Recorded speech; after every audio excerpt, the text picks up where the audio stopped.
kasus penghadangan dan perusakan mobil dinas Kepala Sekolah Polisi Negara Singaraja Rabu 14 Juni dilimpahkan dari Polsek Denpasar Timur ke Polda Bali.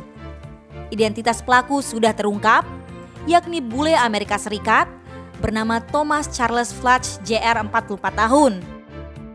PS Kanit Buser Subdit 3 Ditreskrimum Polda Bali, Kompol Nyoman Adiguna menerangkan, peristiwa itu bermula saat rombongan SPN Polda Bali Singaraja sedang melakukan perjalanan dari Bandara Ngurah Rai dengan menggunakan mobil dinas Polri sekitar pukul 11.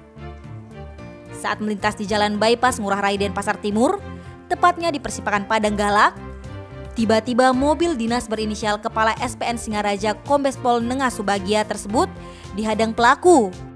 Bule ini bahkan langsung mematahkan tongkat komando mobil yang terbuat dari besi di bumper depan untuk memukul-mukul kap mobil dinas hingga penyok dan mengancam akan memecahkan kaca mobil.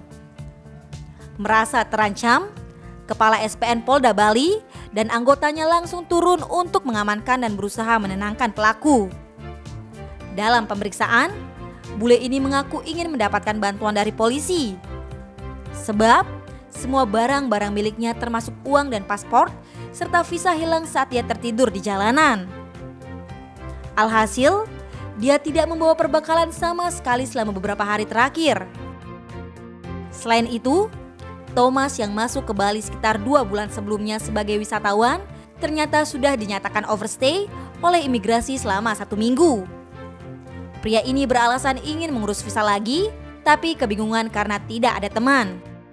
Dalam kasus ini, WNA asal AS tersebut ditetapkan sebagai tersangka tindak pidana membuat perasaan tidak menyenangkan dan pengerusakan sebagaimana dimaksud dalam pasal 335 dan 406 KUHP.